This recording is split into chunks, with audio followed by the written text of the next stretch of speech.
Hello, friends. Welcome to An Academy. This is me, Dr. Siddharth Arora. And friends, today this is a big day. Big day because बहुत सारे हमारे aspirant friends इसी बेचारे tragedy में रह जाते tragedy in the sense that उनको पहले दिन से ही प्रिपरेशन के लिए ऐसे मल्टीपल चॉइस क्वेश्चंस आसपास दिखाई देते हैं जो कि इतने डिफिकल्ट होते हैं.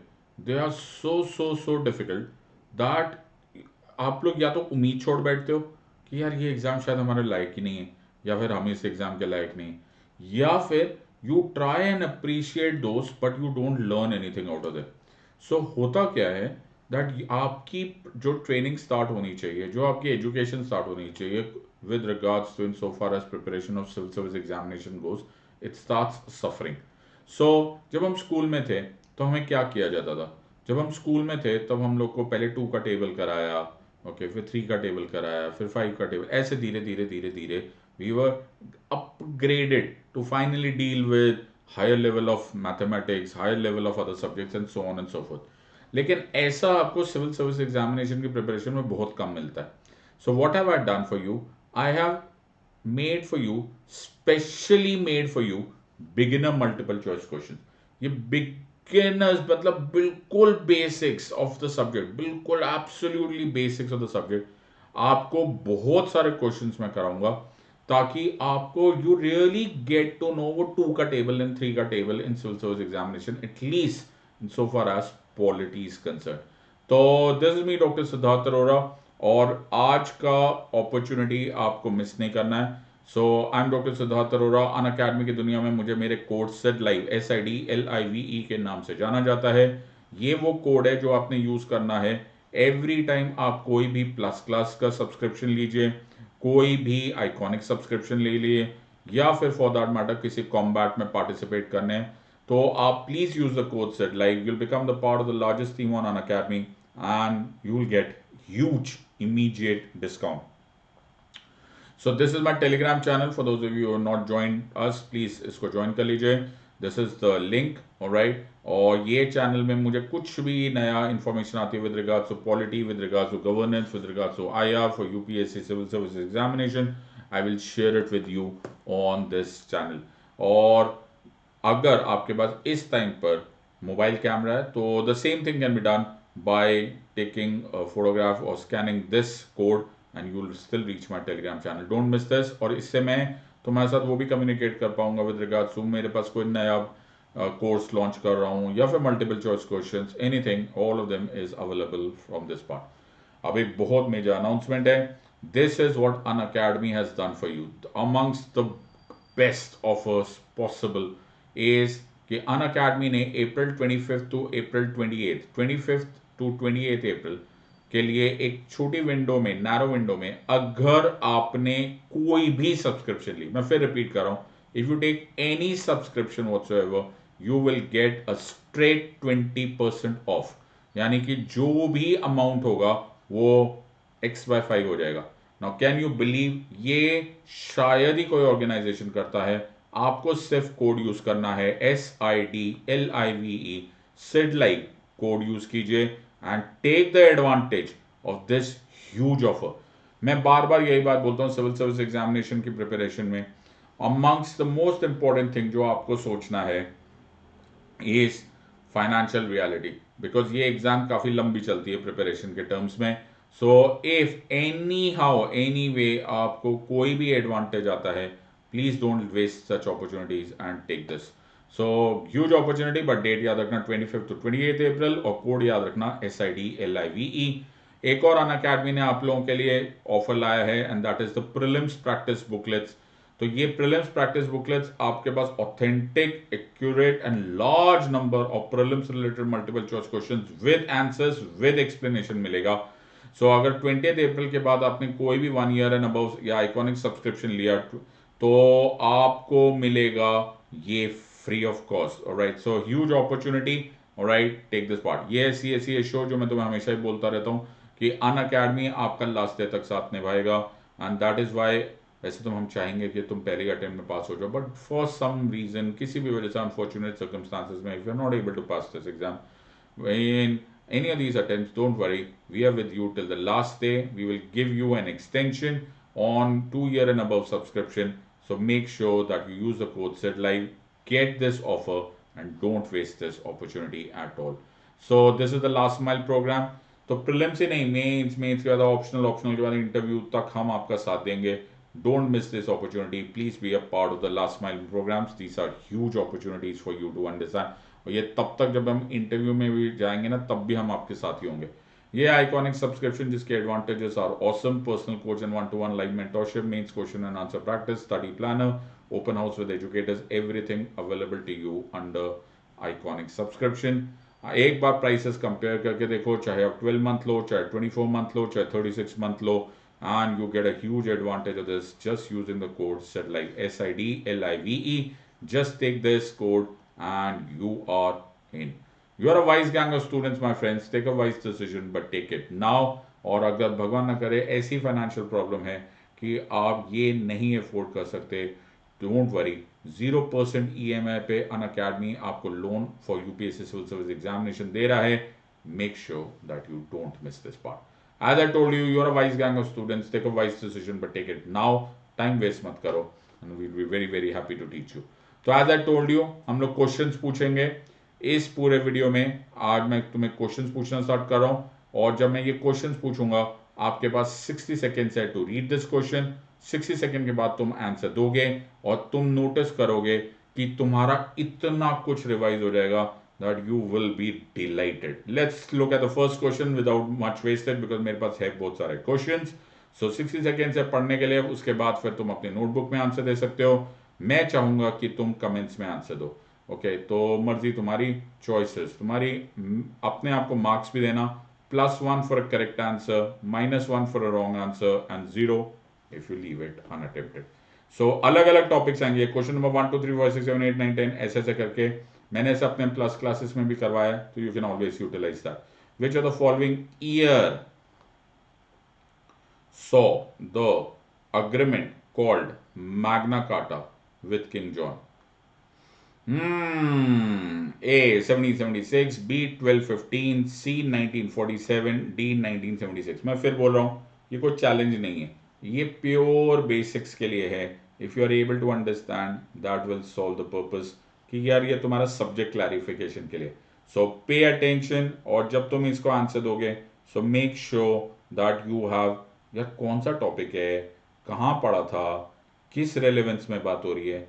This is the purpose of this entire series, and this session will go on for a long time, so it will help you revise the entire thing for a long time. Which of the following years saw the agreement called Magna Carta with King John?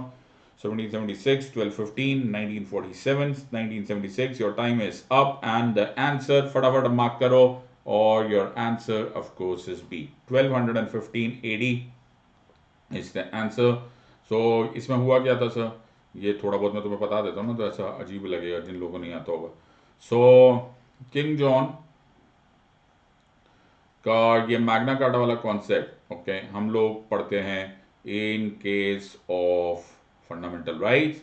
और ये जब पढ़ा जाता है तो हम लोग इस बात से रिलेट होते हैं कि for the longest time rex lex था, okay, as in the king was the law, and rights नाम की वस्तु का कोई निर्माण नहीं हुआ था.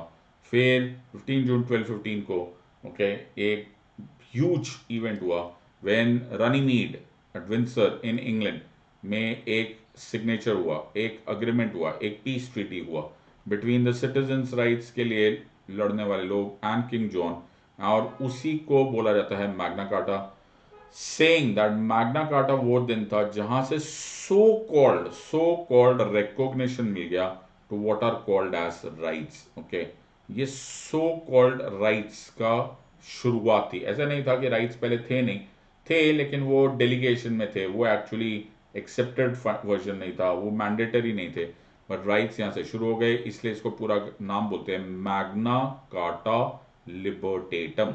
And in somehow some way इसी को the beginning of the legal world बोलते हैं, और बिग बैंग बोला जाता है of the legal world.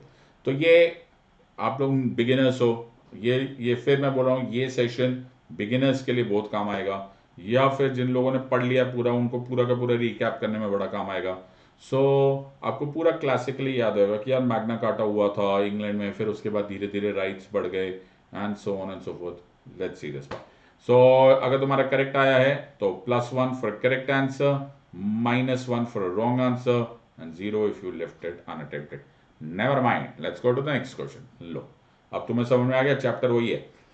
So which of the following part, तो अभी फंडामेंटल राइट से रिलेटेड सारे के सारे चैप्टर क्वेश्चंस आएंगे, तो तुम्हें इजीली थोड़ा सा पिकअप होना स्टार्ट हो जाएगा and so on and so fourth. Which of the following part of the constitution contains fundamental rights. Okay, part 1, part 2, part 3 और पार्ट 4. अब इस क्वेश्चन को भी एबीसीडी गेस वर्क मत खेलना. Try and understand. तुम्हें पास आंसर आने के साथ साथ तुम्हें ये भी आंसर सोचना चाहिए कि यार पार्ट्स ऑफ द कॉन्स्टिट्यूशन क्या होते हैं. ओके, फिर कौन से पार्ट ऑफ द कॉन्स्टिट्यूशन में किसके बारे में बात की गई है. Okay, and obviously the answer to this question. So ध्यान से आंसर दो. Okay, and you have 60 seconds to answer this question. Okay, which of the following part of the constitution contains fundamental rights? Part 1, part 2, part 3, part 4. You have about 30 seconds. फटाफट answer दो, या तो notebook में answer दो या फिर comment section में answer दो. Okay, I don't mind any of these. Okay, which of the following part of the constitution contains fundamental rights? And your time is up. फटाफट अपने आप को करेक्ट आंसर देना. +1, -1 और 0. Answer of course is C. तो इस मामले में पहले तुम्हें एक छोटा सा होमवर्क कर लेना चाहिए. क्यों होमवर्क क्यों करेंगे, मैंने होमवर्क करो बिकॉज आपको सारे parts of the constitution, at least the more important parts तो ऑफ द कॉन्स्टिट्यूशन मालूम होना चाहिए. ऐसे क्वेश्चन भी आए हुए, for those of you don't no this, ऐसे क्वेश्चन भी आए हुए इन द पास्ट. ये पूछा हुआ है कि how many articles of the constitution are there. ये 2015 में क्वेश्चन आया था. Okay, if I am not wrong 2015 है, बट ये आया हुआ है प्रीवियस ये क्वेश्चन में कि कितने आर्टिकल्स है of the constitution of India. तो ये क्वेश्चन पूछा हुआ है, तो पार्ट्स भी पूछा जा सकता है. फिर ये बात पूछा जा सकता है कि ओरिजिनली कौन से पार्ट में, मतलब कौन से पार्ट ऑफ द कॉन्स्टिट्यूशन में कौन सा पार्ट है. तो यूनियन एंड इट्स टेरिटरी, ऐसे हेडिंग होना चाहिए. यूनियन एंड इट्स टेरिटरी, ये पार्ट 1 है. फिर पार्ट 2 इज द वन जो सिटीजनशिप से डील कर रहा है. फिर पार्ट 3 सिटीजनशिप से डील कर रहा है. फिर part 3 of the constitution fundamental right से डील कर रहा है. Part 4 of the constitution DPSP से डील कर रहा है और directive principles of state policy से डील कर रहा है. Part 5 of the constitution. Okay, ऐसे ऐसे धीरे धीरे धीरे धीरे धीरे धीरे धीरे चलता. अच्छा, इसमें फिर अमेंडमेंट वाला भी पूछा जाएगा. Part 4A of the constitution, ये किसके बारे में आ रहा है. तो पार्ट 4A फंडामेंटल ड्यूटीज डाले गए थे by the 42nd amendment act of 1976. तो पॉइंट क्या है कि अगर आप ऐसे चलते चलते जाओगे, ओके, ऐसे धीरे धीरे आओगे, तो तुम्हें एक तरह से पूरा का पूरा ओवरव्यू ऑफ द कॉन्स्टिट्यूशन भी मिल जाएगा. Make sure that you take advantage of this part. So इसको ध्यान से करना. और ये part 3 of the constitution fundamental rights है. चलो, अभी तक हो गए 2 question. +1 for correct answer, -1 for wrong answer, 0 leaving it unattempted. लेकिन मेरा पर्पज, मैं फिर ये बात बोल रहा हूँ, मैं इस बारे में आपके ज़्यादा टेंशन नहीं लेना चाहता. ये एक लर्निंग सेशंस होंगे और go very slow but go very very steady. Let's go to the next question. Question number 3. Which of the following is justiciable in nature? Preamble, fundamental rights, DPSP, fundamental duties. अब ये question भी learning experience है. Okay, पहले तो इसका answer दे दो, फिर तुम्हें मालूम होना चाहिए कि इनमें से कौन सा जस्टिसिएबल है, कौन सा नॉन जस्टिसिएबल है. ये तो ऑब्वियसली क्वेश्चन ही हो गया. फिर तुम्हें मालूम होना चाहिए कि व्हाट इज जस्टिसिएबिलिटी. ओके, और जस्टिसिएबल होता क्यों है. So you should be knowing this also and so on so. So there are multiple things जो आपको एक ही टॉपिक से समझ में आएगा. मैं फिर बोल रहा हूँ, बिगिनर्स है, लर्न इट. ऑलराइट, सो तुम्हारे पास अभी 30 seconds to answer this question and let's go.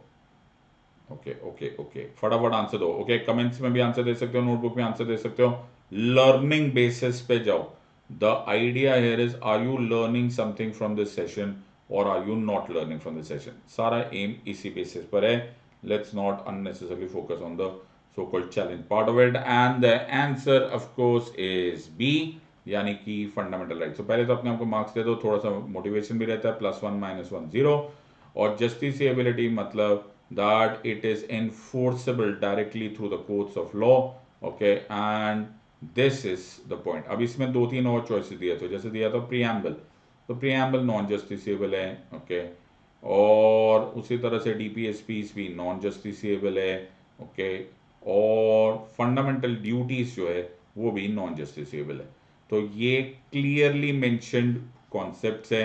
Okay, ये सब नॉन जस्टिस है। तो एक ही रहा which is directly enforceable through the courts of law which are under the guarantee of the constitution of India, that is fundamental rights. So ये questions भी बड़े कॉमनली आते हैं। जस्टिसेबल है, कुछ लोग कहीं कहीं ये जस्टिफाइबल लिखा होता है, doesn't make much difference. Okay, so are they enforceable directly to the courts of law और नॉट, ये सारे चीजें फिर रिलेट हो रहा हूं मैं, तुम्हें तुम्हें एक पूरा का पूरा टॉपिक रिवाइज करा रहा हूं। सो अभी हम जो चल रहे हैं, हम फंडामेंटल राइट्स के टॉपिक पे चल रहे हैं। Let us go to the next question now. तो अभी तक 3 क्वेश्चंस हो गए हैं, आराम से फोकस करो और एक एक क्वेश्चन को आंसर दो।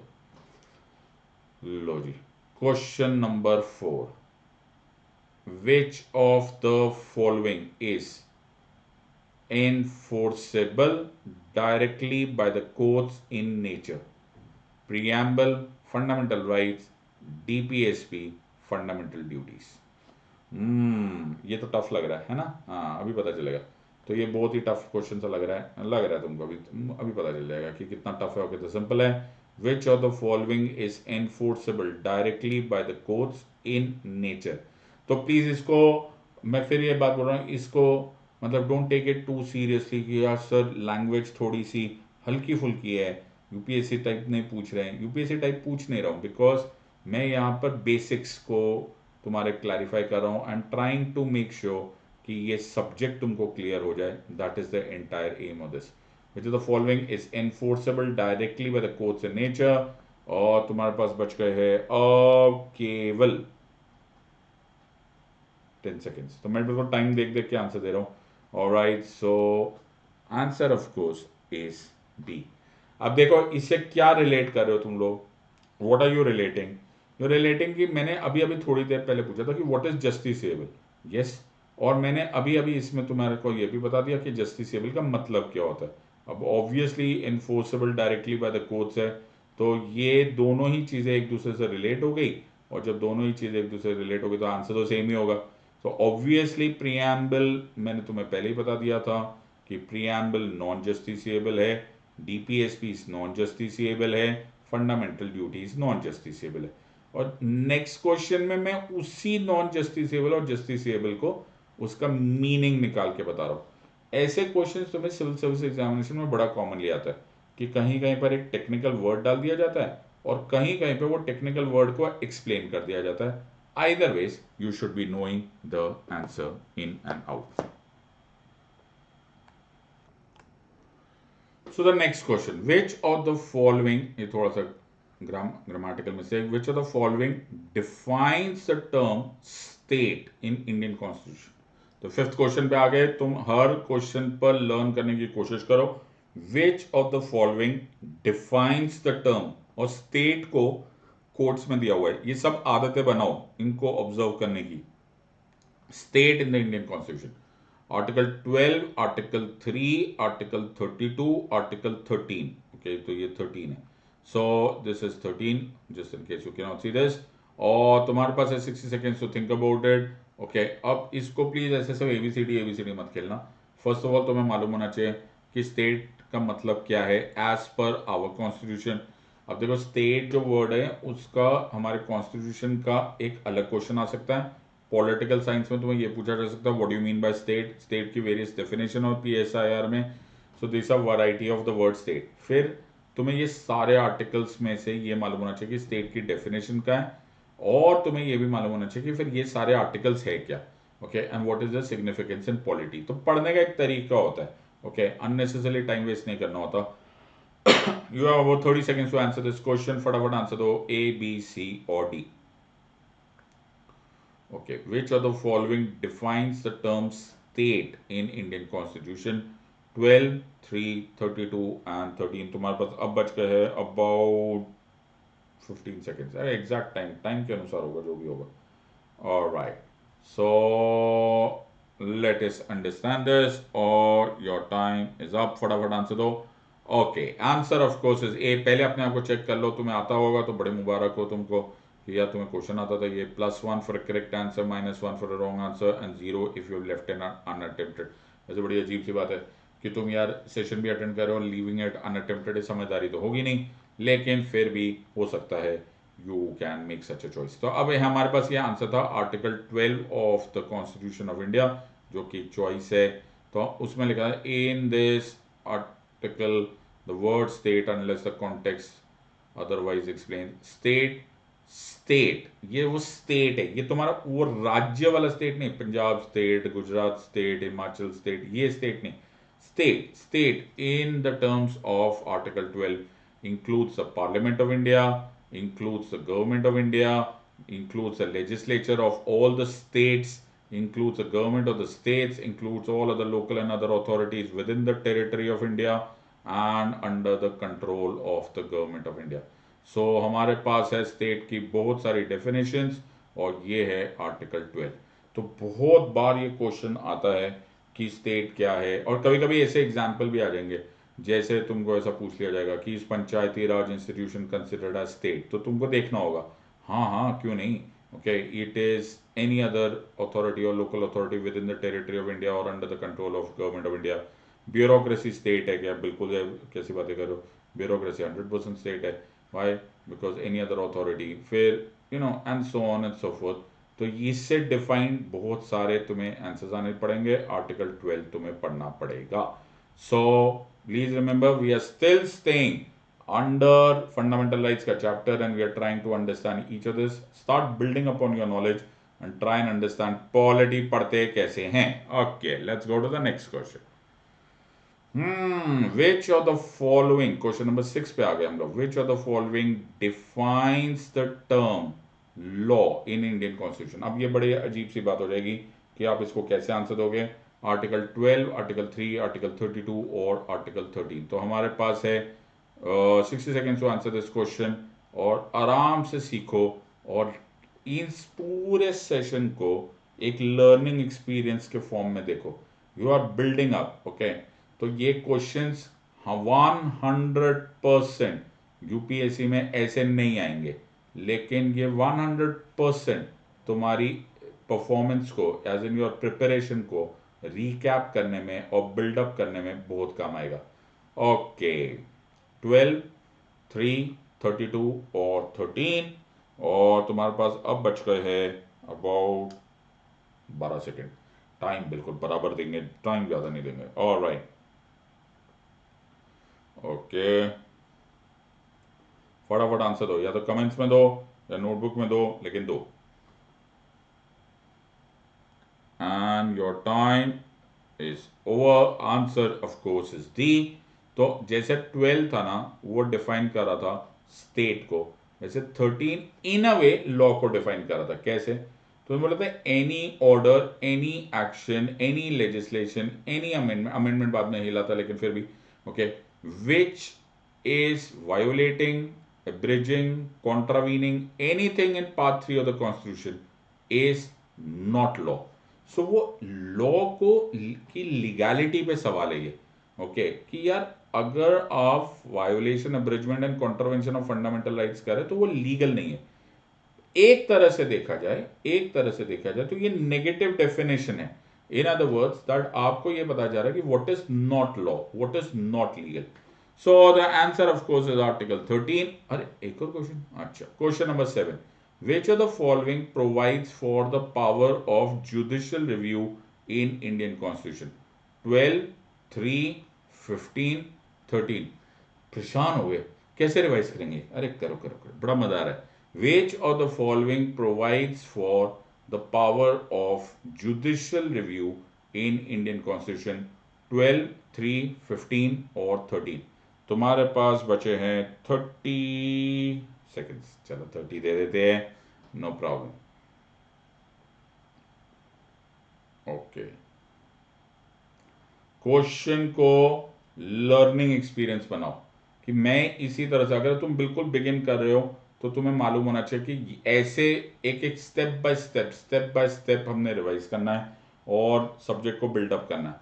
विच are the following provides for power of judicial review in Indian constitution 12, 3, 15 and 13। और तुम्हारे पास बच गए हैं 5 सेकेंड्स और आंसर यही है। तो आंसर सेम है। देखो मैं फिर यही बात बता रहा हूं। तो जब हमने बोला कि negative definition the word law है, तो मैंने बोला कि यार any order, any action, any legislation, any amendment जो कि वायलेट करेगा, ब्रिज करेगा, कॉन्ट्रावीन करेगा एनीथिंग इन फंडामेंटल राइट्स, वो लॉ नहीं है। तो भाई इसको कौन बताएगा? हु विल टेल दिस कि ये फंडामेंटल राइट्स के वायोलेशन में है, अब्रिजमेंट में, कॉन्ट्रावेंशन में? ये काम होता है bye the courts. The courts have been granted, or rather they have derived their power of what is called as judicial review from the same articles. तो जिस आर्टिकल से ये डेफिनेशन हो रही है कि ये लॉ की डेफिनेशन नहीं है, वही एक्चुअली इनडायरेक्टली कोर्ट्स को पावर दे रही है to strike down anything which is not legal, और वो स्ट्राइकिंग डाउन की power is judicial review. So judicial review शब्द नहीं यूज किया गया, लेकिन it is given, the power is given और रादर डिराइव्ड फ्रॉम आर्टिकल 13. तो ये बड़े ही अच्छे क्वेश्चंस हैं. और मैं पहले एक आप लोगों को स्टेप देना चाहता हूं कि पहले तो अपने आप को मार्क्स दे दो, +1 for correct answer, -1 and 0. Right, पहले तो अपने आप को मार्क्स दे दो. और उसके साथ साथ मेक श्योर कि आप हर क्वेश्चन के आगे एक टिक मार्क मारते हुए या एक छोटा सा बॉक्स बना लो कि ये कौन से टॉपिक से रिलेटेड है. ओके, क्या आपने इसको रिवाइज किया है या नहीं किया है? और अगर आपने इसको रिवाइज किया है और आपने करेक्ट दिया, शाबाश. और अगर नहीं किया है तो क्यों नहीं किया है? You should be doing self analysis. तो क्वेश्चंस तो बेटा इतने कॉमनली मिल जाते हैं आजकल. तुम्हें इंटरनेट पर ढूंढो तो multiple choice question, multiple choice, बहुत सारे मल्टीपल चॉइस क्वेश्चन मिल जाएंगे. फायदा कुछ नहीं. लेकिन अगर आप 10, 15, 20, 50 एमसीक्यूज लो और उसको एनालाइज करो, that will give you far bigger results than merely doing ABCD, ABCD. Question number 8. Which of the following provides for, अब देखो, equality before law in the Indian Constitution? 12, 14, 15 and 13. Which of the following provides for equality before law in the Indian Constitution? 12, 14, 15 और 13. Danger question होते हुए अब आ गए हम लोग. देखो अब हम लोग स्टेप्स नेक्स्ट में आ रहे. हम फंडामेंटल राइट्स में ही हैं लेकिन हम नेक्स्ट जा रहे. तो हम लोग धीरे धीरे एडवांस लेवल पे जा रहे. और तुम नोटिस करो मैं तुम्हारे साथ चैलेंज नहीं कर रहा हूँ. देखो मैंने कितने आराम से उन्हीं चॉइसेस को घुमा घुमा के तुमको पूछ रहा हूँ ताकि तुम्हारा रिकैप ठीक से हो जाए. और बाय द वे मैं तुमको बताना चाहूंगा कि अभी 15 सेकेंड रह गए. तो कमेंट्स में आंसर दे दो. थोड़ा ज़्यादा होता है, ट्रांसपेरेंसी हो जाती है कि तुम लोग ठीक आंसर दे रहे हो कि नहीं. +1 for correct answer, -1 for wrong answer and 0 if you leave it unattempted. Okay, वैसे नोटबुक में दे सकते हो. एंड योर टाइम स्टार्ट्स और rather ends now. So answer of course is article 14. और मेरे ख्याल से ये बहुत ही सिंपल क्वेश्चन था बिकॉज आपने जैसे लॉ वर्ड सुना होगा ये स्ट्राइक कर ही जाता है. लेकिन आर्टिकल 14 से रिलेटेड बहुत सारे क्वेश्चंस आते हैं. तो एक तो नंबर 1 ये ट्रिनिटी, गोल्डन ट्रिनिटी जिसे बोलते हैं, फंडामेंटल राइट्स के 14, 19, 32 का, 21 का रादर. ओके, बहुत अच्छा ट्रिनिटी है. दूसरा फिर इसमें ये क्वेश्चंस पूछे जाते हैं कि इक्वालिटी बिफोर लॉ. ये क्वेश्चन इतना स्टैंडर्ड क्वेश्चन है. और not only standard question as with regards to civil services, but आपको पता भी होना चाहिए कि ये मतलब क्या है. What is the difference between equality before law and equal protection of laws. तो ये आपको मालूम होना चाहिए कि यार ये अलग अलग क्यों है, हम कहाँ पर कैसे यूटिलाइज करते हैं, इसमें से पॉजिटिव कौन सा नेचर का है, नेगेटिव कौन सा वाला है, अमेरिकन लॉ से कौन सा आया, इंग्लिश लॉ से कौन सा आया. ये दोनों के दोनों कॉन्सेप्ट्स, ये दोनों के दोनों कॉन्सेप्ट्स एक दूसरे के साथ इंडिया ने मिक्स कैसे किया है, व्हाट इज रीजनेबल क्लासिफिकेशन, ये हमको मालूम होना चाहिए. क्या ये हमारे यहाँ पे अलाउड है या नहीं अलाउड है, and so on and so fourth.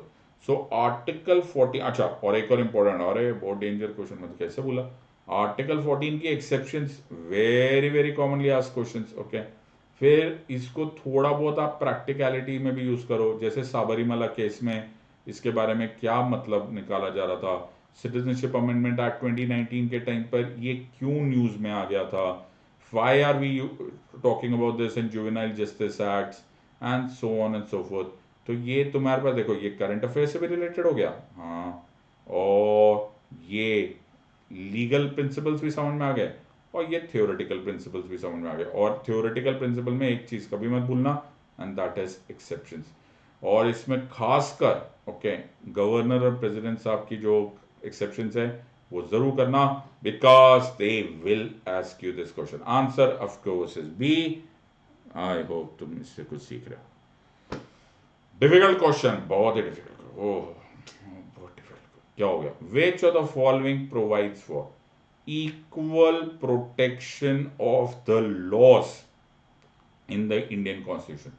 Which of the following provides for equal protection of the laws in Indian Constitution? 12, 14, 15 या फिर both A and B? both A and B। मैं तो बता नहीं सकता। +1 for a correct answer, -1 for a wrong answer, and 0 if you leave it unattempted। Make sure that you do this properly, and you have about 30 seconds to answer this question. So be very, very careful. And you can also draw from what I have just explained you, so you can always understand this part. All right, which of the following provides for, and you have about, say I'll give you 15 second और, चलो यार तुम भी क्या याद रखोगे। Which of the following provides for equal protection of laws in the Indian constitution. और ये क्वेश्चन को आंसर देते टाइम ना, be a slightly wary of when they ask you, और क्वेश्चन देते हैं and they give you this in quotes, ऐसे quotes में डाल देते हैं। सो ये over the period of time मैंने बहुत बार नोटिस किया है that the game turns, or the entire question weighs on this whether the quotes are given or not given. So be very, very carefully answering this part. Equal protection of laws, yeah, equality before law, yeah, ऐसा क्या? In other words, they are looking for the exact terms, or as close as possible to the exact terms. So let us understand this, and the answer of course B।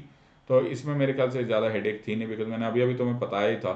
Okay, पता नहीं तुम लोगों ने इस बात को observe किया नहीं किया, मैंने बोला था आर्टिकल 14 दोनों ही चीज़ में बात हो रही है, that equality before law and equal protection of laws. तो उसमें बड़ा क्लियरली बोला है, the state shall not deny to any person, word यहाँ पर है, the state shall not deny to any person equality before the law and equal protection of laws within the territory of India.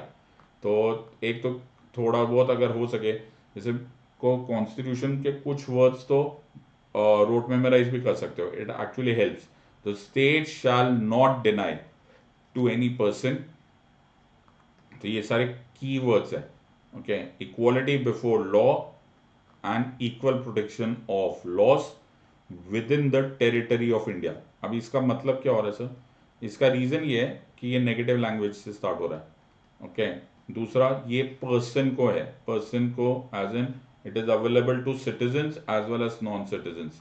फिर ये दो concept है, equality before law and equal protection law, और ये within the territory of India पर ही applicable है and not everywhere else. So subject को पकड़ने में, एब्जॉर्ब करने में थोड़ा सा समय लगता है, बट वो पढ़ने वाला होना चाहिए, पढ़ाने वाला होना चाहिए, अननेसेसरली तो हैरेसमेंट हो जाएगी। Okay, which of the following expressly defines judicial review in the Indian constitution? ये क्वेश्चन थोड़ा सा टफ लग रहा है, मुझे भी लग रहा है। Let's go and answer this question. Correct answer will fetch you +1, otherwise -1 if you go wrong, and we leave it unattempted 0. Which of the following expressly defines judicial review in Indian Constitution? 12, 14, 13, none of the above. Okay, never mind. I'm sure you will be able to answer this question very well.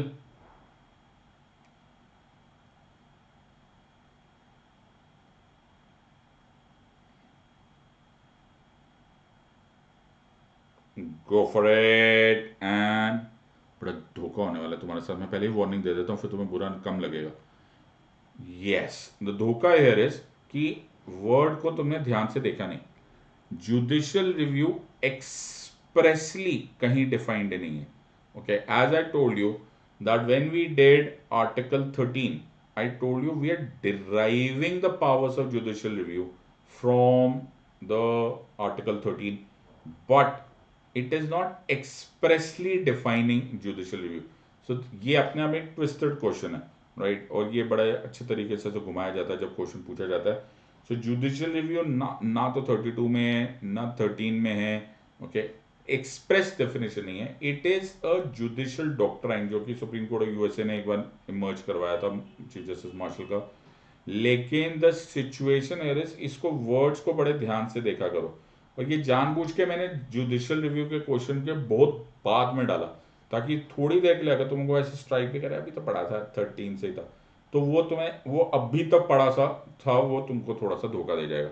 So be very careful in answering these questions and don't come into the twist of it. Question number 11. Which of the following grounds of discrimination is or are not specifically prohibited in Article 15 of the Indian Constitution? Religion, race, resources, caste. अब मैं फिर तुम्हें एक और बात बताता हूँ ना, it is a pure human psychology और द ह्यूमन फिजियोलॉजी दैट हम लोग है ना ज्यादातर नेगेटिव वर्ड्स को, नॉट वर्ड को कॉम्प्रिहेंड नहीं कर पाता ब्रेन. सो जब बहुत बारे क्वेश्चन आएंगे ना, विच of the following grounds of discrimination is not specifically, तो कहीं ना कहीं ब्रेन गोज इनटू ट्विस्ट. इसको इसको पॉजिटिव में कन्वर्ट करो. इन अदर वर्ड्स तुमको ये पता होना चाहिए कि which of the following grounds of discrimination are, इसको थोड़ी देर के लिए भूल जाओ और लिखो are specifically prohibited in article 15 of the Indian constitution.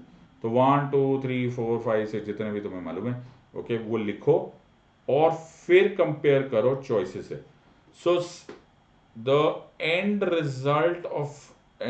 Result in your civil service examination will for over a long period of time, एक दो क्वेश्चन तो हो सकता है गड़बड़ हो जाए, लेकिन over the entire span of question that they are asked is completely dependent upon your depth of preparation. तो शॉर्टकट्स एक आध क्वेश्चन में वर्क कर जाएगा, but otherwise it is very dependent on whether you know the subject or not.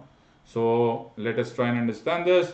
And अब क्या time दूं मैं, तो योर टाइम इज अप, फटाफट आंसर देते हैं. Answer of course is resources. तो as I was saying it's very easy, it is very easy to answer this question अगर आपको सब्जेक्ट आता हो. तो कैसे करेंगे? तो जैसे आर्टिकल 15 है, तो article 15 very clearly says the state shall not discriminate against any citizen on the grounds only of race, religion, caste, sex, place of birth, or any of them. So ये क्वेश्चन के अगर मुझे ये line आ गया, I am guaranteed to get an answer on this part. तो state shall not discriminate, shall not discriminate against any citizen on the grounds only of. तो यार मजा होगी, क्या हो गया यहां पर क्वेश्चन को अगर तुम नोटिस करो तो यहां पे क्या लिखा है, which are the following grounds discrimination article 15 and not specifically prohibited. और हमारे पास क्या क्या आ गया था specifically prohibited, race, religion, caste, sex और प्लेस ऑफ बर्थ. तो क्या नहीं था जी? रिसोर्सेज नहीं था. Voila, here you get your answer. So that's how you do it. Question को ज्यादा गेम मत रचो कि यार मैं कोई शॉर्टकट ही निकाल के दिखाऊंगा, कोई जरूरत नहीं. If you know the subject in and out, it is always better. So the shortest distance between 2 points in space is a straight line. ऐसा ज्योमेट्री में मेरे को किसी ने पढ़ाया था. तो shortest distance between 2 points in space is a straight line. वैसे the shortest distance from being trying to pass this exam to actually passing this exam is a straight line of doing the subject in and out. छुट्टी करो. Okay, let's go to the next question now. Which of the following grounds of discrimination is or are not specifically prohibited in Article 16 of the Indian Constitution? Religion, race, academic qualification, or caste? Question में twist आ रहा है क्योंकि पिछली बार 15 था, इस time 16 था. Now no matter how smart we try to be, if you don't know the subject, you don't know the subject. If you know the subject, there is no reason that you won't be able to crack this. So let's try and think about this. Which of the following grounds of discrimination is or are not specifically prohibited in Article 16? और मैं अब तुमको दे रहा हूं 15 second और. Which of the following grounds of discrimination?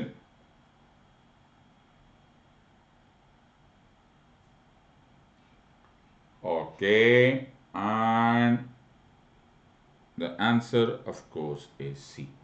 तो मैं फिर यही बात बोल रहा था that you don't have to be extra smart on this part. आपको अपना सब्जेक्ट आना चाहिए. Article 16 equal opportunity and equal opportunity में there shall be no discrimination on the basis of race, religion, caste. अब मैं जैसे पढ़ाता हूं वैसे याद रख लेना. Caste, sex, residence, descent, and place of birth. So the point here is, okay, the entire point about here is कि आपको आपका सब्जेक्ट आना चाहिए. 15 में है race, religion, caste, sex, place of birth, और यहाँ पर दो एक्स्ट्रा दिए हुए हैं रेजिडेंस एंड डिसेंट. और मैं अब हम चेक करेंगे तो यहाँ पर क्या हुआ है, रेस, रिलीजन, कैस्ट, क्या नहीं था, ओहो, academic qualification. So this exam becomes a very simple process for those जिनको सब्जेक्ट आता है. और दैट इज वाई जब मैं प्लस क्लासेस में बोलता हूँ कि यार मुझे पढ़ाने दो.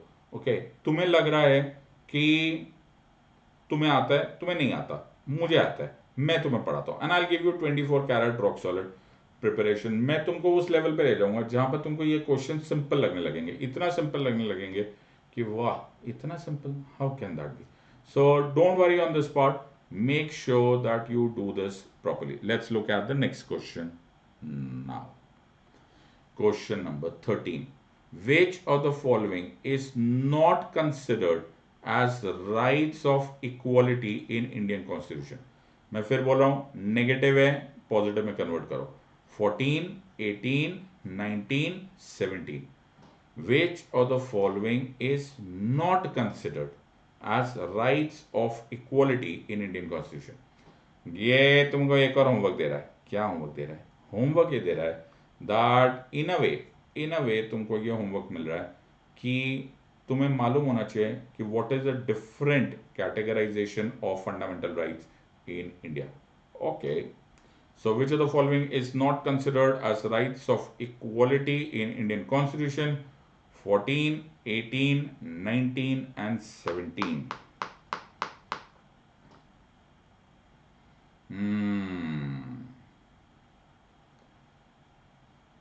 Let us understand this. अभी मैं दूंगा तुमको, ऐसा नहीं है मैं टाइम पूरा नहीं दूंगा, मैं टाइम पूरा ही दूंगा तुमको. अभी तुम्हारे पास है 12 second. Okay, and let's go now. Answer of course is C. अब इसके लिए भी ज़्यादा हेडेक नहीं. और इनफैक्ट ये civil service examination, if I am not wrong, last year या last to last year civil service examination में कुछ इसी से रिलेटेड क्वेश्चन पूछा गया. जैसे अबॉलिशन ऑफ अनटचेबिलिटी, आर्टिकल 17 कौन से ग्रुप ऑफ फंडामेंटल राइट्स में आ रहा है, ऐसा कुछ रिलेशन में क्वेश्चन पूछा हुआ है. सो इन अ वे तुमको फंडामेंटल राइट्स की क्लासिफिकेशन भी आनी चाहिए. So when I am saying fundamental rights और पार्ट 3 ऑफ द कॉन्स्टिट्यूशन, तो rights of equality, rights of equality is article 14, 15, 16, 17 and 18. तो हमारे पास है 14, 15, 16, 17 and 18. ये है equality before law. Equality before law, देखो लैंग्वेज से समझ में आएगा. And equal protection of loss, and equal protection of loss, ये है no discrimination, okay, or prohibition of discrimination on the grounds of race, religion, caste, sex or place of birth. ये है no equal opportunity, ये देखो words है पकड़ो, equal opportunity in public employment, equal opportunity in public employment, ये है employment, ये है abolition of untouchability, abolition of untouchability, और ये है अबॉलिशन ऑफ टाइटल्स। तो इस इतना देखो, it is a very bread and butter kind of a subject, लेकिन आना चाहिए। 14, 15, 16, 17 एंड 18 ये मेरे राइट्स ऑफ इक्वालिटी है। फिर मैं जाता हूं तो आते मेरे पास राइट्स ऑफ फ्रीडम। जब मेरे पास राइट्स ऑफ फ्रीडम आएगा तो मेरे पास आएगा आर्टिकल, वैसे तो कुछ लोग बोलते हैं आर्टिकल 19 टू 22 गिन लो, या ना भी गिनो तो 19 से गिन लो। 19 1 A B C D E F हुआ करता था, लेकिन अब एफ है नहीं, जी। तो ये सब है राइट्स ऑफ फ्रीडम। तो इसमें क्या क्या, every citizen shall have the freedom of speech and expression. देखो लैंग्वेज पकड़ो, ये तुम्हें याद आ गया होगा, स्पीच एंड एक्सप्रेशन, हाँ। Every citizen shall have the freedom of assembly, every citizen shall have the freedom of association, every citizen shall have the freedom of movement, every citizen shall have the freedom of residence। और मैं जैसे बोल रहा हूँ कि F नहीं था पहले, प्रॉपर्टी हुआ करता था, अब वो चला गया, चलेगा अच्छे हो गया, नेवर माइंड। और फिर ऑब्वियसली प्रोफेशन। तो तुम नोटिस करो, मैं तुमको ये सेशन में प्रैक्टिकली बच्चों की तरफ पढ़ा रहा हूँ। The reason over here is कि ये चैलेंज नहीं है, this is not to test you whether you know the subject in and out और नॉट। जो मैं एक्सपेक्ट करता हूँ after you have studied from me, मेरे साथ पढ़ लोगे उसके बाद मैं थोड़ा ना छोड़ूंगा तुमको, उसके बाद तो तुमको पूरा सब्जेक्ट आना पड़ेगा, और वरना मैं तुम्हारे पीछे पड़े रहूंगा। सो ये जो आर्टिकल 19 है, okay, this is not to deal with equality, this is to deal with rights of freedom, and you must know this in and out. Let's go to the next question now. Question number 14, और इसका number नहीं है, लेकिन हम इसको पढ़ने की कोशिश कर लेते हैं as of now. Which amongst the following office is not an elected office? अब तुमको कुछ और लग रहा होगा कि सर फंडामेंटल राइट चले गए, चले गए। अब मैं अचानक टॉपिक चेंज कर रहा हूं और देख रहा हूं उन लोगों के लिए जो कोइंसिडेंटली हो सकता है तुमने फंडामेंटल राइट्स ना पढ़ा हो, अब तुम्हें ये आता हो। तो now this will help you understand another topic, और तुम्हें पता चलेगा कि how do you build up your subject right from the basics to the top. So president of India, governor, chief minister of the states, speaker of the Lok Sabha. Which amongst the following is not an elected office? Okay.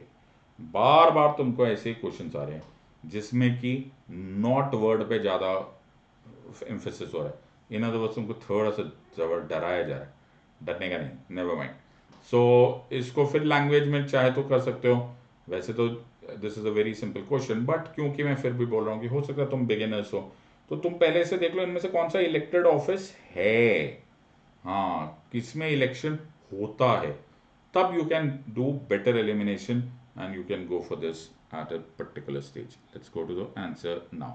Answer of course is governor. So president of India, एक question choice था, obviously president of India is an elected office, yes, he is an indirect election होता है, लेकिन होता तो elected ही है, okay. फिर है speaker of the Lok Sabha, speaker of the Lok Sabha तो मेंबर ऑफ द लोकसभा है, तो ऑब्वियसली वो इलेक्टेड है। चीफ मिनिस्टर तो ऑब्वियसली इलेक्शन है, and so on so fourth. अब या तो इसको ऐसे समझ लो या फिर ऐसे भी याद रख सकते हैं कि द गवर्नर है, he is appointee, as an he is appointed by the president, okay. So तुमको ऐसे भी याद रहेगा। Answer of course is B, and we are coming जैसे ही गवर्नर के बारे में तो या फिर एग्जीक्यूटिव्स के बारे में, we are coming into the difficult part, the so called hodgepodge part of polity, and you must know that in and out.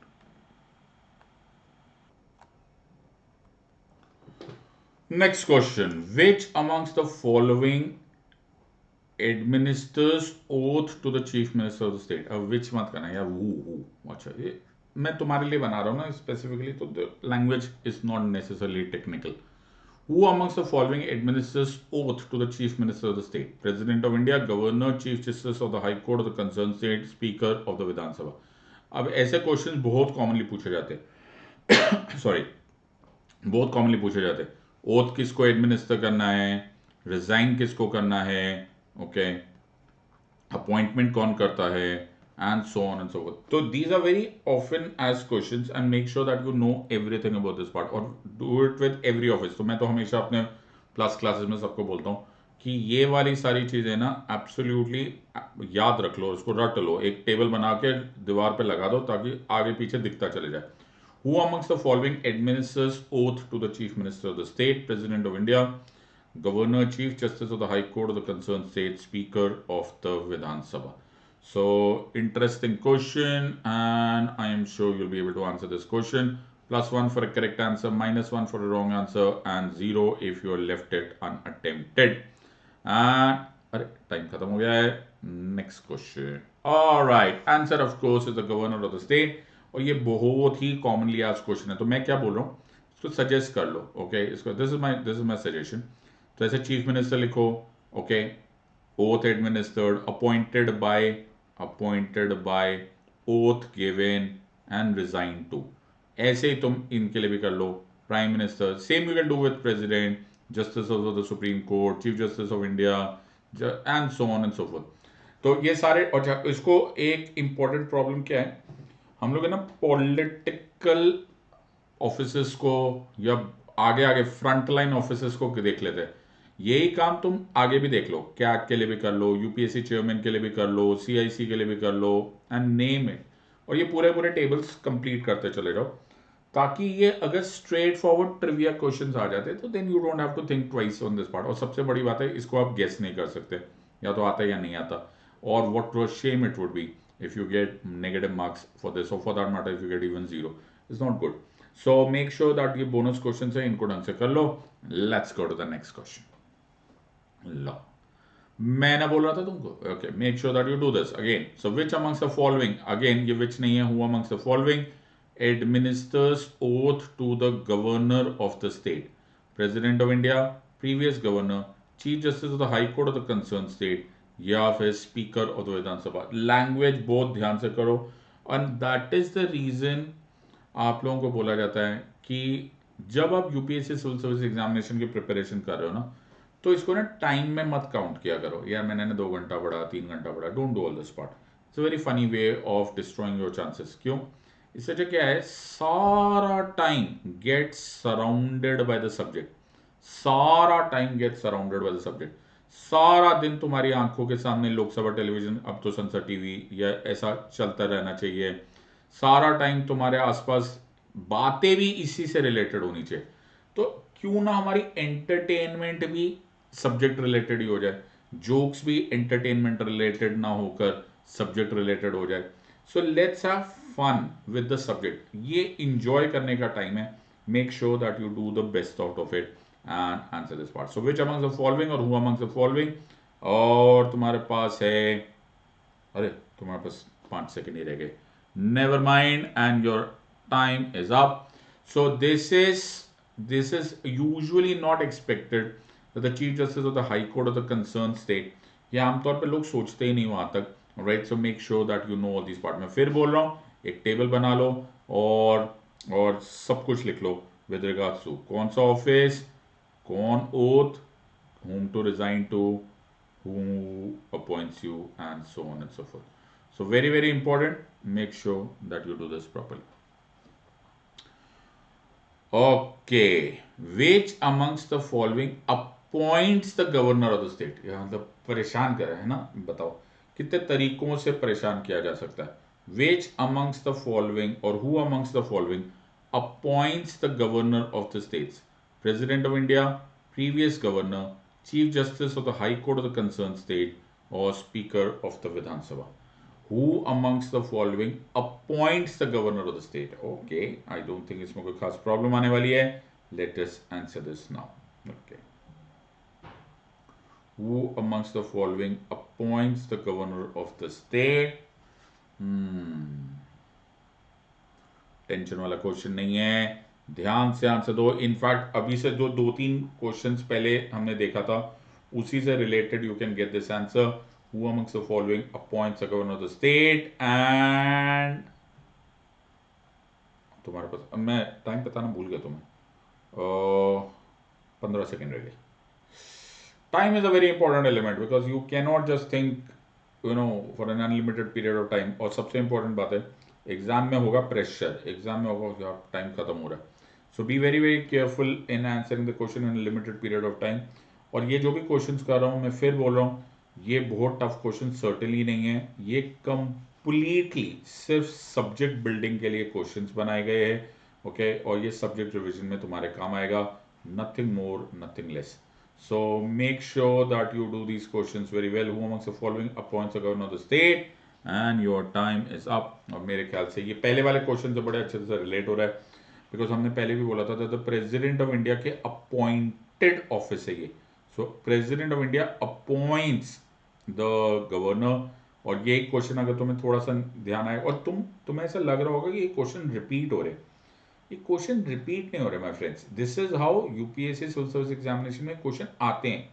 They will usually ask, जैसे मैं तुम्हें बता सकता हूँ, पार्लियामेंट से related executive is responsible to the legislature, government is responsible to the parliament and can be removed by it, constitutional government is a limited government. ये सारे question एक ही कॉन्सेप्ट से निकले हुए और अलग अलग सालों में पूछे हुए। But what most people don't understand is कि आपको एक मेंटोर की जरूरत है, आपको एक गुरु की जरूरत है जो आपको ये बात पता है कि यू नीड अ नॉट। ऐसा नहीं होता कि आपको स्टेप बाय स्टेप ही जाना है। Okay, so you can always shorten the curve और ऐसे टक करके पहुंच सकते हो। सो एक और क्वेश्चन ट्राई करते हैं। Alright, which amongst the following office is impeached as per the Constitution of India? President of India, Governor, Chief Justice of the High Court of the concerned state, both A and B. ये question is completely dependent on whether you are absolutely clear with the technical words. Technical words such as impeached. Are you aware of such words or are you not aware of such words? Will determine whether you are able to answer this question or not। तो बहुत सारे लोगों को लगेगा ये क्या है impeach। अच्छा, दूसरी बात है, don't miss this at all। What is this? Impeached in quotes। So if you don't pay attention to these words, okay, you are in trouble। So make sure that you see these words and understand the import of these words। So President of India, Governor, Chief Justice of the High Court of the concerned state, both A and B, तुम्हारे पास बच गए हैं 10 second. ओ, time पूरा मिल रहा है, ना ज्यादा ना कम। Alright, and your answer of course is A। So answer of course is the President of India, or Article 61 of the Constitution of India is the only one which says that the President shall be impeached। देखो ये इस question को समझना बड़ा जरूरी है। Impeach removal होता है, रिमूवल इम्पीचमेंट होता है? नो, राइट, बिकॉज हम लोग किसी वजह से on the grounds of violation of the constitution of India impeach करते हैं to the president. Technically speaking, मैं फिर ये बात बोल रहा हूं, strictly speaking only the president is impeach as per article 61 of the constitution of India. However आपको कई बार ये दिखेगा, और मैं पढ़ा रहा हूँ ना, तो मेरे को थोड़ी देर बाद तुम लोग ये स्क्रीनशॉट भेजने लग जाओगे या लिंक भेजने लग जाओगे। आपको बहुत सारे न्यूज़पेपर्स में भी, बहुत सारे मैगजीन्स में भी, and very authentic magazines and very newspapers में भी।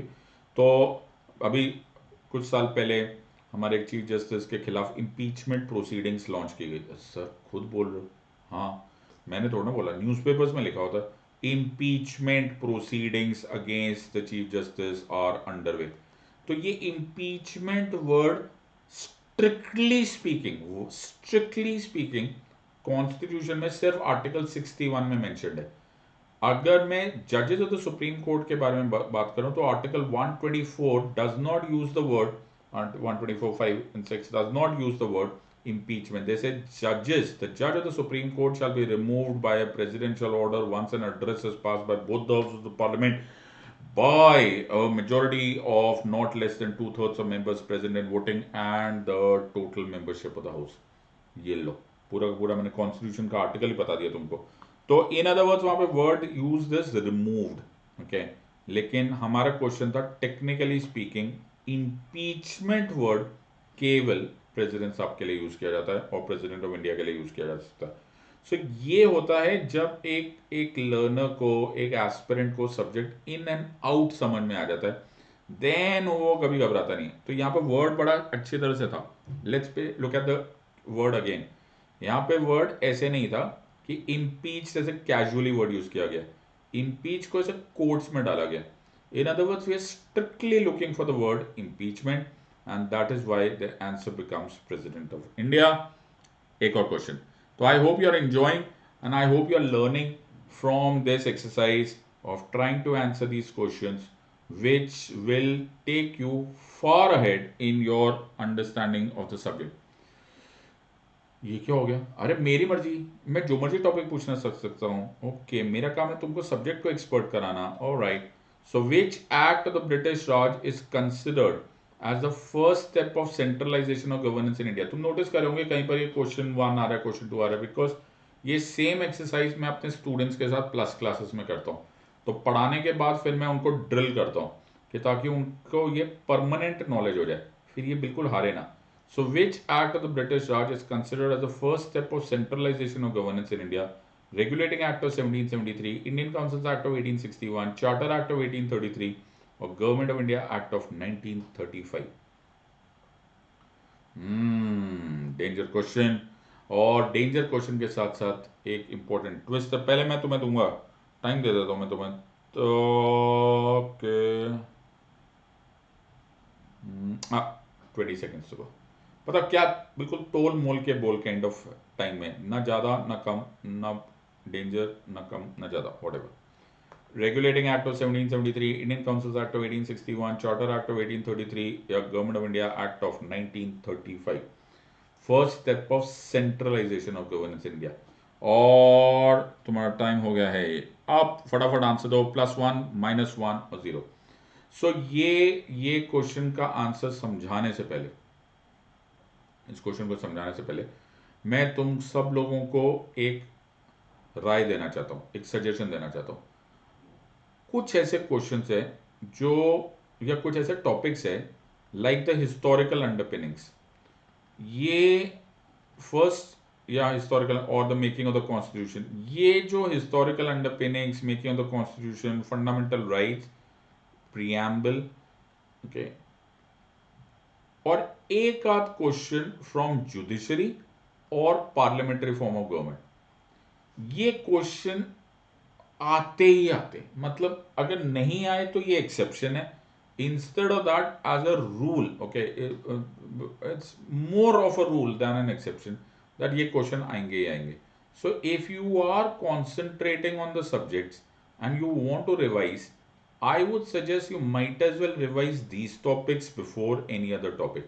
I'm not suggesting that you leave the other topics. I am suggesting that you do these topics in more intensity and in priority to other topics, which of course will be asked or can be asked, and I'm sure they will be asked. But let's finish off those which we are more or less sure that they're going to ask these questions. So historical underpinnings, fundamental rights, preamble, judiciary, parliament, these are good questions and they'll ask you. अब अच्छा point आया historical underpinnings. British राज में जो कुछ भी हो रहा था, या ब्रिटिश रूल के समय जो कुछ भी हो रहा था, वो हिस्टोरिकल अंडरपिनिंग्स बहुत सारे एस्पिरेंट्स बहुत ड्राइली पढ़ते. लेकिन मैं अपनी क्लासेस में हमेशा सब लोग को बोलता हूँ हिस्टोरिकल अंडरपिनिंग्स को बहुत ध्यान से कर लिया करो, because that was the way we evolved our present model of governance and we made our present function. Most of the institutions of the democratic institutions we have actually evolved or rather borrowed from the British model, and there's nothing right and wrong about it. Okay, that's how it was, right? So in so far as today's parliamentary model, Okay, we can actually say we absorbed most of what was happening in the British parliamentary structure. So I'm now coming to this question, the question at hand. Regulating Act of 1773 was very important because तुम्हें थोड़ा बहुत याद होगा कि हमारे पास governor of Bombay, governor of Madras और and governor of Bengal पहले डिसेंट्रलाइज सिस्टम था, and then by the regulating act of 1773 okay the legislative powers धीरे धीरे कॉन्सेंट्रेट होने लग गए इन द फोर्ट विलियम और the governor of Bengal, making him what is called as the governor general of Bengal, and that was Warren Hastings. So ये first step था okay of the centralisation process of the powers getting concentrated towards Bengal, or rather to one man or to one office, that was the Governor General of Bengal. तो ये question बड़े commonly आस्ते हैं, और अगर मैं तुम्हें बताऊं तो अगला भी आस्ते है. ये क्या है, तंग करने का तरीका है. विच act of the British Raj is considered as the first step of decentralization of governance in India? Regulating Act of 1773, Indian Councils Act of 1861, Charter Act of 1833, Government of India Act of 1935. ये क्या हो गया, मतलब ऐसे ही होता है. अगर आपने मेमोराइज किया है तो भी तुम आंसर दे सकते हो, बट मेमोराइजेशन भी फिर सॉलिड होना चाहिए. और अगर तुमको सब्जेक्ट समझ में आ गया फिर तो I don't think you need to even memorise, it will come to you very easily. और सबसे important, please remember, I am not challenging any of these questions. In through any of these questions you are not being challenged. It is merely a stepping stone into you revising and recapping what you've already done. So look at the choices. Just watch out for the choices here. Okay, the choices are exactly the same as in the previous question. So the preceding question and this question, the choices are the same, only to help you so that you can so-called eliminate a few choices before answering this question. So try and do this question. All right. Oh, time बच गया है. Time बच गया है. 10 seconds. Let's go. You have 10 seconds to go. All right. Great. Very nice. And done. All right. So answer, of course, is, see, the word is decentralization. Now, what does decentralization mean? So decentralization means that the legislative, उन दिनों इसको बोला जाता था the provincial legislative councils. The provincial legislative councils, जिनको आज हम लोग स्टेट विधानसभा वगैरह जैसा सोच सकते हैं, द प्रोविंशियल लेजिस्लेटिव काउंसिल जिनको अबॉलिश कर दिया गया था, उनको रीस्टार्ट किया गया था. ओके उनको री एस्टैब्लिश किया गया था, at least at the first step, and this was the decentralisation process. Next question. Which act of the British Raj is considered as the final step of decentralization of governance in India? तुम्हें realize हो रहा होगा कि मैं जानबूझ के देखो कैसे ध्यान से कर रहा हूँ. So I'm asking you a particular question with relationship to centralization, then decentralization, then the first step, then the maximum step. Idea over here is not to test you in and out or to destroy you through challenging questions. The idea here is that you must be able to understand and build up upon your subject. So which act of the British Raj is considered as the final step of decentralization of governance in India? तो इसमें सबसे important है ना, एक तो answer तुम्हें मालूम होना चाहिए, and also alongside you should also know कि what does centralization of governance mean, what does decentralization of governance mean, and what was the importance of centralization, what was the importance of decentralization, and so on and so forth. और तुम्हारे पास जो समय बच गया है, अरे मैंने समय तो रखा ही नहीं, गड़बड़ होगी, कोई बात नहीं, मैं तुम्हें थोड़ा सा ही दूंगा फिर भी. ओके सो मान के चलते चलो यार, तुम्हें भी बेनिफिट ऑफ द डाउट, तुम्हारे पास रह गए 20 second. Okay, which act of the British Raj is considered as the final step? अब सिर्फ 10 सेकेंड रह गए हैं, फटाफट आंसर दो कमेंट्स में, फटाफट आंसर दो इन द नोटबुक. जैसे मैं चाहूंगा वैसे तो कमेंट्स में आंसर दो, because you will be expose to the so-called scrutiny of your peers and your time is up. Answer of course is D. तो क्या मैं जो तुम्हें समझाने की कोशिश कर रहा था कि final step of decentralisation of governance in India would be a day जब हमारे हमारे सो कॉल्ड प्रोविंशियल ऑटोनॉमी हो गई थी. तो सो कॉल्ड, इसको प्रोविंशियल ऑटोनॉमी इसलिए बोलते हैं because on that day union list, state list, concurrent list, उस टाइम पे federal list, provincial list and concurrent list बन गया था, and the so called provincial legislative councils started functioning completely. अब इसमें कभी कभी क्वेश्चन ट्विस्ट आता है, जैसे आपका इसको ईयर में आएगा ना, तो ऐसे बोलेंगे in which year saw the final step of decentralisation of governance in India. अब तुम्हें तो आंसर आ ही गया कि जो गवर्नमेंट ऑफ इंडिया एक्ट 1935 है, बट कभी कभी ना 1937 लिखा होता है। So be kind of careful. देखो मेरा काम है तुमको इस एग्जाम को क्रैक करवाना, और इस एग्जाम में बहुत सारे ट्विस्ट एंड टर्न्स है जो कि तुम अकेले नहीं कर पाओगे। So why 1937? Because actually government of India act 1935 के बहुत सारे पार्ट्स एनफोर्स हुए थे 1937 में। कितने सारे जुगाड़ करने पड़ते। Let's go to the next question. Oh, fit twist. Which act of the British Raj is considered as the final step of centralization of governance in India? Regulating Act of 1773, Indian Councils Act of 1861, Charter Act of 1833, Government of India Act of 1935. Hmm. Which act of the British Raj is considered as the final step of centralization of governance in India? ये tension वाला question लग रहा है। Tension क्या है? चार choices दिए थे, तीन हो चुके, चौथा एलिमिनेट करो। Okay, and you have only 20 seconds answer. मैं फिर ये बोल रहा हूँ, ये चैलेंज की बात नहीं है, ये तुम्हारा ABCD, या तुम इसको क्वेश्चंस को देखकर ये नहीं सोच सकते कि वाह यार हमने सारे क्वेश्चंस को आंसर दे दिए तो हम चैंपियन हो गए। Certainly not, that's not the point here. The point here is कि तुम्हें ये अपने सब्जेक्ट प्रिपरेशन के साथ करना है। And your time is up, and the answer of course is the charter act of 1833। तो इसको, ये बहुत कॉमनली आस्क्ड क्वेश्चन है, देखो ऐसे पूछेंगे तुम्हें। तो first step of centralisation, first step of centralisation, तो ये तुम्हें मालूम होना चाहिए that this was the regulating act of 1773। Please ध्यान से सुनना, ये centralisation of governance in India during the British Raj. तो governance in India during the British Raj. Okay, फिर है first step of decentralisation of governance in India. Okay, first step, या फिर इसको इसके साथ याद कर लो, लास्ट स्टेप ऑफ सेंट्रलाइजेशन और the final step of centralisation of governance in India, ताकि ये लाइन ऐसे पूरी क्लियर हो जाए। Final step of centralisation of governance in India. Okay, तो final step of centralisation of governance in India कौन सा होगा भाई? तो ये होगा जी चार्टर एक्ट ऑफ 1833। बहुत बढ़िया। फिर कैसे? Final step, first step of decentralisation of governance in India.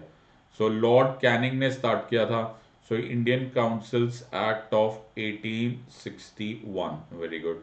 फिर आएगा लास्ट स्टेप और the final step of decentralisation of governance in India. ये बहुत कॉमनली आस्क्ड क्वेश्चंस है, और ये आएगा government of India act of 1935। और कभी कभी जैसे मैंने तुम्हें बताया, कभी कभी केवल वर्ष लिखा होता, वर्ष 1937 है। Next question. अगर तुमने प्रीवियस ईयर क्वेश्चंस किया होगा तो तुम्हें याद होगा कि इस क्वेश्चन ने बहुत सारा ट्रेजेडी की थी। बहुत सारे लोगों को ये क्वेश्चन आते टाइम बहुत घबराहट हो गई थी, लेकिन द सिनेरियो हियर इज कि वर्ड एग्जैक्टली लिखा हुआ है। Which act of the British Raj asserted the Crown's sovereignty over British possessions in India? Regulating Act of 1773, Indian Councils Act of 1861, Charter Act of 1833, Charter Act of 1813। अब तुमको realise हो गया होगा, historical underpinnings एक एक bomb है। Okay, या तो ये तुम्हारे काम आएगा या तुम्हारे ऊपर ही फटेगा। इन अदर वर्ड्स कि ये this is a bonus in case you know it, you don't know it, you just can not guess it, there is no guessing, क्या कुछ भी हो सकता है। So which act of the British Raj asserted the crown sovereignty over British possessions in India?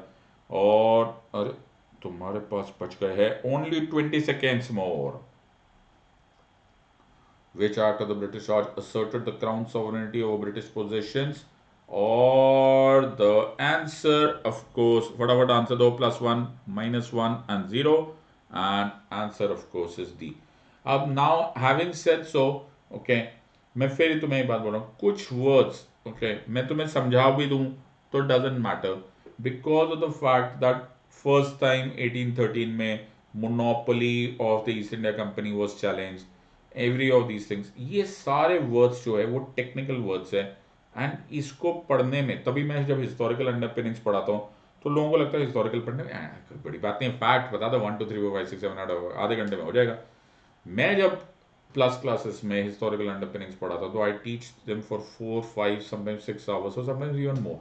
Why? Because you have to really understand what is happening during the British Raj, because it was the one which led to the final evolution of the formation of the present system of government in India. Try and understand the words. Let's go to the next question now. दिल टूट गया sir. अरे first supreme. हाँ हाँ, अरे कैसी बात करो.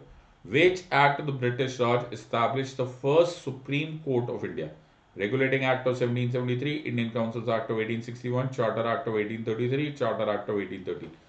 अगर तुम ऐसे मोड में चले गए हो ना, कभी कभी ऐसा होता है, अगर तुम ऐसे मोड में चले गए हो कि भाई मतलब अब कुछ भी रैंडम फायरिंग हो रही है, टिक्चों कुछ भी बोल रहे हो, ए कभी बी कभी सी कभी D, without even thinking and without your brain actually getting convince that this is the answer, then stop now. Okay, पहले सब्जेक्ट पढ़ लो, come back to this video and then start answering, because ये guess work वाले question का कोई sense नहीं बनता.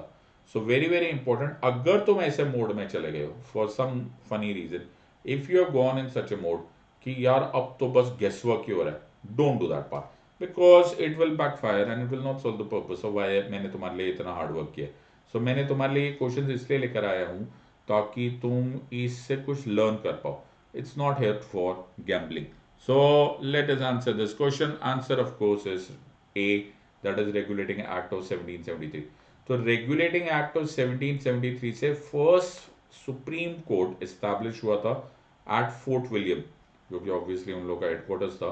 And fort William में सर इला, बहुत छोटा सा सुप्रीम कोर्ट था, उसे नेम से सुप्रीम कोर्ट खोला था उन्होंने. सो 4 जजेस थे और the chief justice sir Elijah Impey chief justice बने थे. फिर तुम्हें याद होगा, पता नहीं तुमने, वैसे सब लोगों को तो याद नहीं होगा, लेकिन फिर इसके बाद थोड़ा सा कॉन्फ्लिक्ट स्टार्ट हो गया था with the council and the supreme court. फिर एक्ट ऑफ सेटलमेंट आया था, जिससे पहली बार ये डिलीनिएट किया गया था कि किसकी जुरिस्डिक्शन क्या है. इन अदर वर्ड्स थोड़ा बहुत सेपरेशन ऑफ पावर का कॉन्सेप्ट स्टार्ट हो गया. सो क्या होता है, story from one point to another connect होती चली जाएगी एंड आपको पता भी नहीं चलेगा when you will start understanding the subject in and out. So regulating act of 1773, first Fort William, 4 जजेस और sir Elijah Impey became the first chief justice. But अभी भी it was not very clear कि किसकी jurisdiction क्या है, और act of settlement को फिर यूटिलाइज किया गया. Next question. ओहो, ये भी dangerous question. Which act of the British Raj provided for the first unofficial membership to the Indians in the Legislative Council?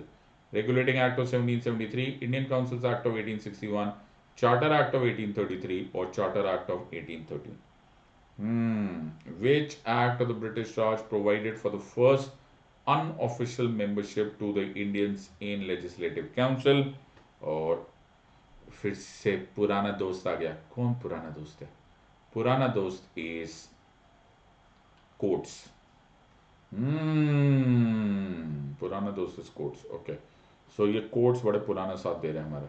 So which act of the British Raj provided for the first unofficial membership to the Indians in legislative council? और ये question भी बहुत commonly पूछा हुआ question है. और अरे मैंने तुम्हें टाइम पता है कि नहीं? अभी है तुम्हारे पास 5 सेकेंड. ओके, फटाफट आंसर दो and please don't go into a gambling mode, A B C D मत खेलो. Okay, answer of course is Indian councils act of 1861.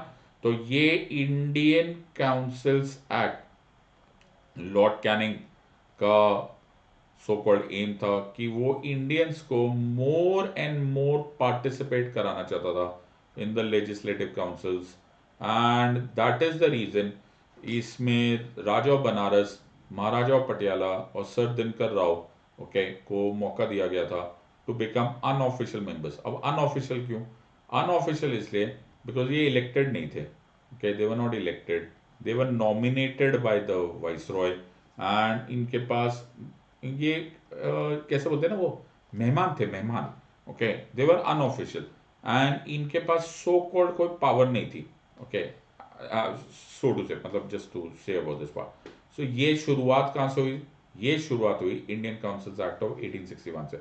जब तुम हिस्ट्री पढ़ते हो, स्पेशली जब पॉलिटी से रिलेटेड हिस्ट्री पढ़ते हो, तो ऐसे सोचा करो कि तुम वहीं बैठे हो, ओके, यू आर सिटिंग। अच्छा, देखो 1858 का वॉर हुआ था, अब वो इंडियंस को समझाना चाहते थे, they wanted to calm our nerves, they wanted to ensure कि फिर से द रिबेलियन, जो लोग म्यूटिनी बोलते थे हमारे लिए तो वॉर ऑफ इंडिपेंडेंस था, वो दोबारा ना हो जाए, and so on so forth. So these were the first few steps that were taken. लो जी, काम खत्म। Which act of the British Raj provided for the first separate legislative council for lawmaking? मेरे ख्याल से क्वेश्चंस टू क्वेश्चंस में ये एक क्वेश्चन है जो बहुत सारे लोग, I don't know why, but they usually get confused with this part. So, Charter Act of 1853, Indian Councils Act of 1861, Charter Act of 1833 and Charter Act of 1830. ये question एक फ्लक्स पीरियड का, time period का question है। Flux period when things were changing even during the British rule, and that is probably the reason कि ये एक बहुत ही landmark event आमतौर पे एस्पिरेंट्स मिस कर बैठते। I hope you don't do it. तो तुम्हारे पास बच गए हैं 25 seconds to answer this question. 20 ले लो यार, ओके, ज़्यादा हो जाएगा, ज़्यादा करके क्या फ़ायदा। Which act of the British Raj provided for the first separate legislative council for lawmaking? And आप कितना बच गया? I've got 10 more seconds to answer. All right. So which act of the British Raj? Okay. And मैं फिर बोल रहा हूँ, there is a very high chance that you'll be making a mistake on this part. So, oh, ये answer तो गलत हो गया। इन अदर वर्ड्स ये आंसर यहाँ से गलत है, आंसर ए होना चाहिए। Okay, so this was answer was charter act of 1853। तो मिस्टेक मिस्टेक है, बट मिस्टेक तो टाइपिंग में है, हमें तो आता ही है। So first separate legislative council for law making is charter act of 1853।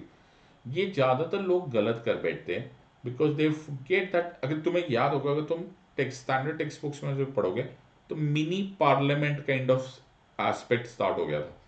सो शायद दैट प्रोसेस हम लोग मिस कर जाते हैं, और मिस्टेक का रीज़न भी है।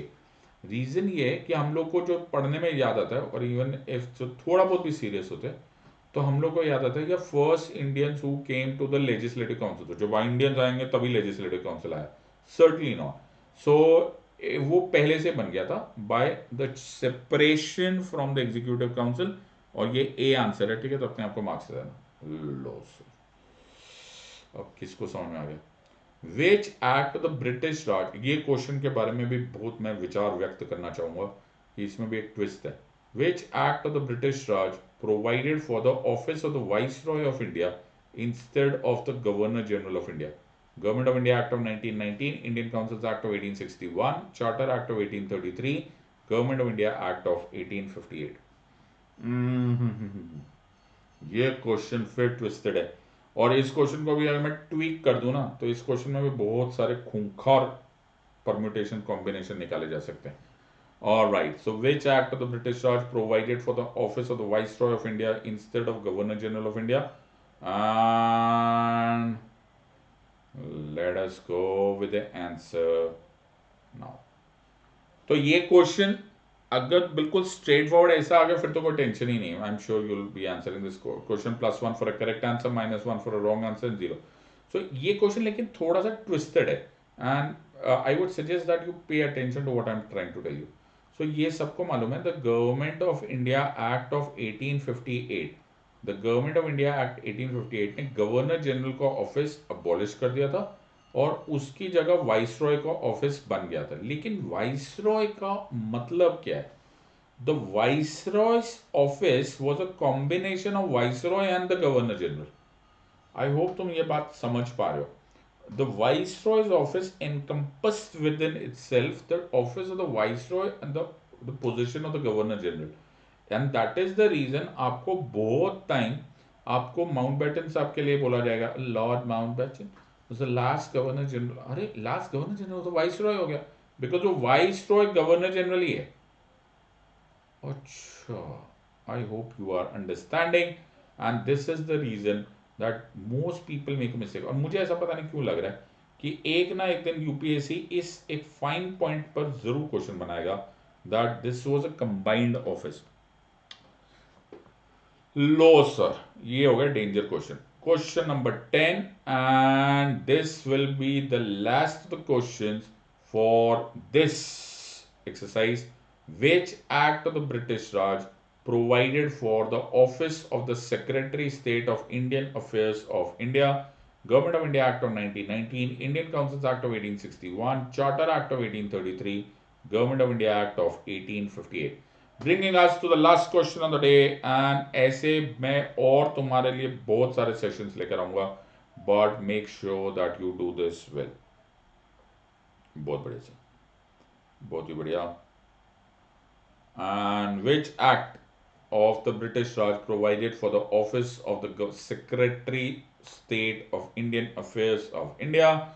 Man, I hope तुम लोग इसको इंजॉय कर रहे हो and you learn quite a bit. और ऐसे मैं तुम्हारे लिए और बहुत सारे क्वेश्चन लाऊंगा with regards to your practice, your understanding of the subject.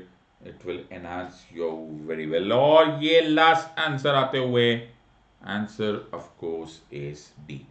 So government of India act 1858 ही वो स्टेप था जिससे कि फाइनली हम लोगों ने the secretary state of the government of Indian affairs को लॉन्च कर दिया था। इन other words this was the one जिसमें अब the board of control and the court of directors, the double government का कॉन्सेप्ट अब मर्ज कर गया था, तो became the political head and the most powerful office during the British Raj। So I hope my friends you have enjoyed this part, और ऐसे मैं बहुत सारे और सेशंस लाऊंगा, but first a very major announcement, बहुत सारे यूपीएससी सीएससी बैचेस लॉन्च हो रहे हैं 27 अप्रैल से, and don't miss this opportunity. Use my code SIDLIVE SIDLIVE and don't miss this opportunity। We are here to train you and we are here to help you, give you a realistic chance of cracking this tough examination। And Unacademy has several advantages. We are the best in class educators, we are best in class learner rating, best in class test rating, learners enrolled in tests, printed comprehensive notes, interview guidance, daily answer writing practice, one-to-one live mentorship, everything available on this part। Make sure that you use the code SIDLIVE SIDLIVE and take advantage of this, okay? And you're a wise gang of students. Take a wise decision, but take it now. Thank you very much. Please make sure that you subscribe, like and share this video. In the words of Unacademy, let's crack it. Until next time, God bless, thank you, and Jai Hind.